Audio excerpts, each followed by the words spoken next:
मेरा मानना है कि अभी जो नीतीश राणे के द्वारा ये जो विवादास्पद बयान दिया गया है कि मुस्लिम समाज से मटन मत खरीदा जाए, ये कोई नई बात नहीं है, नई बयान नहीं है। ये 2014 के बाद से जब से मोदी सरकार आई है, उन्होंने लगातार अपने एजेंडे, आरएसएस के एजेंडे के तहत मुसलमानों के खिलाफ कोई ना कोई एजेंडा इस तरीके से विवादास्पद बयान आता रहा है। उसी क्रम में नीतीश राणे का भी बयान आया है। उन्होंने जो बयान दिया है कि मुस्लिम समाज की जो दुकानों से आप मटन मत खरीदिए, चिकन मत खरीदिए, और हिंदू समाज से उन्होंने ये अपील की है कि आप मटन खरीदे जाके मल्हार के, मतलब मल्हार सर्टिफाइड दुकानों से। सबसे पहले हमको ये सोचना चाहिए कि ये जो विवादास्पद बयान आते हैं, वो विवादास्पद बयान का महत्व क्या होता है? क्या उसके वो वही महत्व है, मतलब जो वो देते वो सही होता है, या उसके पीछे कुछ एजेंडा, कुछ राजनीति होती है? मेरा मानना है कि इस एजेंडे के पीछे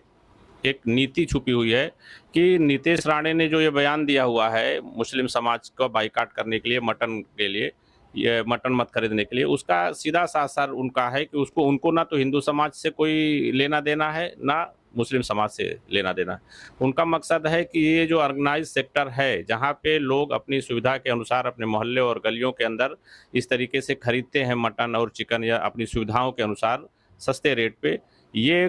हिंदू मुसलमान का तफरका और उनके बीच में मतभेद पैदा करके उनकी जो आर्थिक जो उनके जो मतलब कमाई है, उस कमाई को बंद करके इसको ऑर्गेनाइज सेक्टर में तब्दील करना है। उनको इस कम्युनिटी को ऑर्गेनाइज सेक्टर की तरफ, जिसे आप जाएं, बिग बास्केट है जो ऑनलाइन प्लेटफॉर्म है, खरीदें, या शॉपिंग मॉल के अंदर है, स्टार बाजार बेचता है, डीमार्ट बेचता है, ऐसे बहुत से प्लेटफॉर्म है जहाँ से खरीदे। इसका इस एजेंडे के पीछे पूरा आर्थिक एजेंडा है। अभी हिंदू मुसलमान की बात कर रहे हो कि बाइकाट, मटन की बात छोड़ो, आप चले जाइए बनारस के अंदर, बनारसी साड़ियाँ जो पूरे हिंदुस्तान के अंदर फेमस हैं, और वो बनारसी साड़ियाँ मैं समझता हूँ मुस्लिम समाज से ज़्यादा हिंदू समाज की औरतें अपनी वैवाहिक और उनके धार्मिक प्रोग्रामों में पहनती हैं, और बड़ी खुशी से पहनती हैं। अगर आप उसका विश्लेषण करेंगे बनारस के अंदर, तो वो जो बनारसी साड़ियाँ हैं, वहाँ पे बनारस के अंदर पूरी तरीके से वो बनारसी साड़ियाँ मजदूर, जो मुस्लिम मजदूर हैं, बहुत बड़े तबके पे 90% मेरा ऐसा मानना है कि 90% मुस्लिम समाज के कारीगर हैं, उस बनारसी साड़ियों को बनाते हैं, और वो पूरे हिंदुस्तान में प्रचलित है। और हिंदू धर्म की हिंदू जो हमारी माएँ और बहनें हैं, उस धार्मिक साड़ी उस बनारसी साड़ियों को बहुत ही अच्छे से मतलब पहनती हैं। और दूसरी तरफ आप चले जाइए, मिर्ज़ापुर में कालीन का उद्योग है। मिर्ज़ापुर भदोही में भी आप वही स्थिति है, कालीन के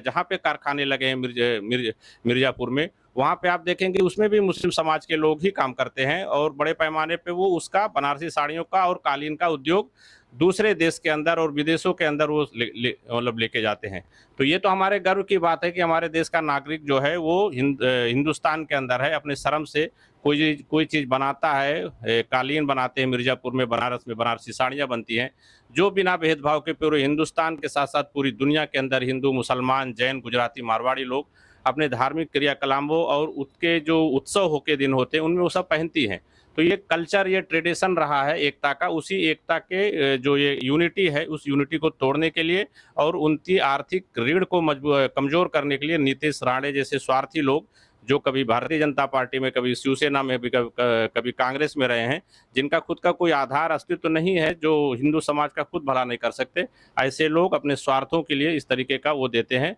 और मुझे लग रहा है इसे, मतलब इन सारी बातों पे कोई ध्यान देने की ज़रूरत नहीं है, और हमको मिलजुल के रहना, और जो जिसकी जहाँ सुविधा होती है वहाँ पे वो काम करें। मीरा रोड धन्यवाद। में क्या स्ट्रक्चर है यहाँ पे? मीरा रोड का जो व्यापारियों का स्ट्रक्चर है, किस धर्म के लोग आप देखिए, मीरा रोड की बात कर रहे हैं कि मीरा रोड में पीछे हिंदू समाज, हम लोग मीरा भाईंदर में रह रहे हैं। मीरा भाईंदर महानगर पालिका एक बहुत बड़ा शहर है, और उसमें एक नया नगर का एक छोटा सा मतलब आता है मुस्लिम माइनॉरिटी एरिया।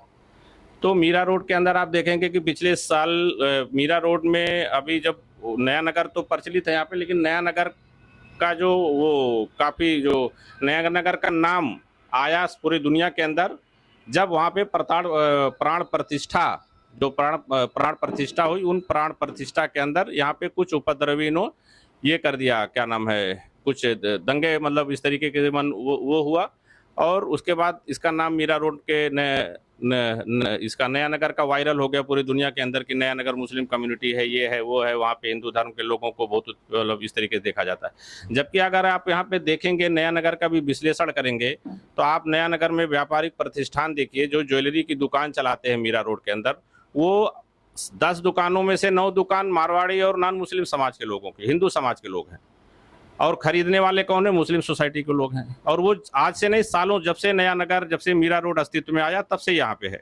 दूसरी तरफ आप हार्डवेयर की दुकानों पे चले जाइए, हार्डवेयर बेचने वाला मारवाड़ी और गुजराती और नॉन मुस्लिम है, खरीदने वाले मुस्लिम है। फिर आप मेडिकल स्टोर पे चले जाइए तो मेडिकल स्टोर भी यहाँ पे बड़ी पैमाने पे मुस्लिम जो नॉन मुस्लिम है, गुजराती या मारवाड़ी समाज के लोग हैं, हिंदू समाज के लोग हैं, वो चलाते हैं। और ये तमाम चीज़ें जो हैं, ये जो व्यापारिक प्रतिष्ठान है, वो व्यापारिक प्रतिष्ठान हमारे हिंदू समाज के भाइयों के साथ वो लोग चला रहे हैं। खरीदने वाला मुस्लिम समाज का है ना। तो आज तक इस तरीके से नया नगर में कोई दंगा हुआ कि भाई मुस्लिम मेरा पैसा लेके भाग गया। उनके बीच में अच्छा कोऑर्डिनेशन है, वो लोग एक दूसरे से लेन देन कर रहे हैं, एक दूसरे से काम कर रहे हैं। यहाँ पे उनके किसी व्यवसायिक हित को कोई चोट भी नहीं पहुंचाया कभी किसी मुस्लिम लोगों ने कि भाई तुम यहाँ क्यों ले रहे हो, यहाँ क्यों रह रहे हो। और वो दोनों लोग बहुत ही एक दूसरे के कोऑर्डिनेशन से रह रहे हैं, खरीद रहे हैं, बेच रहे हैं।